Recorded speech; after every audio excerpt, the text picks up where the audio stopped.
तो supreme court के जो दिशा निर्देश हैं उसकी साफ तौर पर अवहेलना की जा रही है आप सरकार की ओर से। महज 2 दिन में एयर इंडिया की मंत्रियों पर मेहरबानी की 2 तस्वीरें हम आपको दिखा दें। अब एक तरफ महाराष्ट्र के मुख्यमंत्री देवेंद्र फडणवीस के पीएस के लिए मुंबई से उड़ान भरने वाली फ्लाइट को 57 मिनट देर से टेक ऑफ करवाया गया, तो वहीं दूसरी तस्वीर कल की है जहां पर एक गंभीर मामला गृह राज्य मंत्री किरण रिजिजू का सामने आया है, जिसमें गृह राज्य मंत्री के लिए एयर इंडिया की फ्लाइट को न केवल वक्त से 20 मिनट पहले टेक ऑफ करा दिया गया बल्कि 3 मुसाफिरों को फ्लाइट से नीचे उतार दिया गया।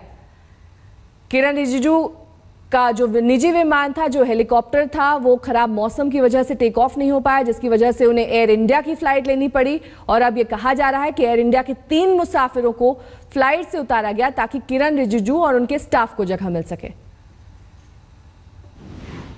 तो सबसे पहले ये देखिए कि क्या है गृह राज्य मंत्री किरण रिजिजू का ये मामला। आप हैं देश के गृह राज्य मंत्री किरण रिजिजू। ऐसा लगता है कि मंत्री जी हाल ही में देश के वीवीआईपी जमात में शामिल हुए हैं।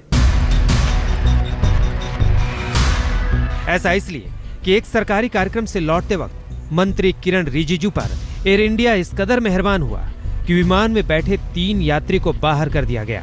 ऐसा करने की वजह सुनेंगे तो आप हैरान रह जाएंगे। दरअसल मंत्री और उनके सहयोगियों को सीट देने के लिए विमान में सवार एक एयरफोर्स अधिकारी, उनकी पत्नी और उनके बच्चे को विमान से नीचे उतार दिया गया। घटना 24 जून को लेह से उड़ान भरने को तैयार एयर इंडिया के विमान में हुई। अब जब खबर सार्वजनिक हुई तो मंत्री जी ने पहले तो यात्रियों को नीचे उतारने की जानकारी से ही इनकार कर दिया, फिर इस शर्मनाक घटना का ठीकरा एयर इंडिया पर फोड़ने की कोशिश की।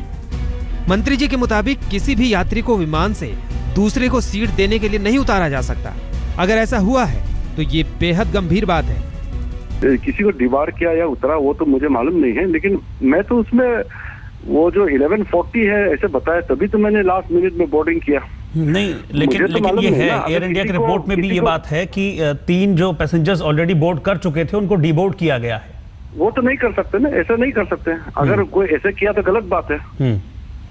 ऐसा तो कोई नहीं, एयरक्राफ्ट कोई पैसेंजर को कैसे डिबोर्ड करेंगे, वो तो गलत बात है। मंत्री किरण रिजिजू ने सफाई दी कि वो सिंधु दर्शन महोत्सव में भाग लेकर दिल्ली लौट रहे थे और उसी समय एयर इंडिया की उड़ान के समय में अचानक से बदलाव हुआ था।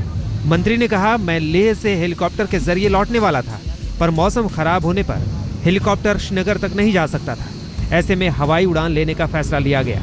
अब पूरे मामले पर जम्मू कश्मीर के उप मुख्यमंत्री ने औपचारिक शिकायत दर्ज कराई है। सवाल उठता है कि क्या वाकई मंत्री को किसी यात्री के उतारे जाने की जानकारी नहीं थी, और अब जब उन्हें जानकारी मिल गई है तो क्या होगा? क्या मंत्री के रुतबे के आगे नतमस्तक एयर इंडिया के अफसरों पर सख्त कार्रवाई होगी? सबसे बड़ी बात यह है कि क्या एयरफोर्स के उस अधिकारी, उनकी पत्नी और उस बच्चे से माफी मांगी जाएगी जिन्हें भरी फ्लाइट से सामान समेत इसलिए बाहर कर दिया गया ताकि मंत्री दिल्ली पहुंच सकें? सवाल तो ये भी है कि इस देश में वीवीआईपी कल्चर और वीवीआईपी की चमचागिरी कब खत्म होगी? आज तक ब्यूरो। और इस पूरे मामले में किरण रिजिजू ने अपने फेसबुक पेज पर सफाई दी है। हम आपको दिखा दें क्या कुछ लिखा है उन्होंने। जम्मू कश्मीर के उप मुख्यमंत्री का ये बोर्डिंग पास दिखाता है कि फ्लाइट गलत तरीके से और अचानक तय वक्त से पहले सुबह 10:20 पर टेक ऑफ कर दी गई, जबकि असली बोर्डिंग टाइम 10:45 का था। 10:45 के बोर्डिंग टाइम का पता चलने के बाद मैंने स्थानीय प्रशासन से उसी फ्लाइट में टिकट के लिए कहा, क्योंकि मेरा हेलीकॉप्टर खराब मौसम की वजह से उड़ान नहीं भर सका था। इसी वजह से उप मुख्यमंत्री ने फ्लाइट का वक्त पहले करने के लिए पायलट और अधिकारियों के खिलाफ शिकायत की।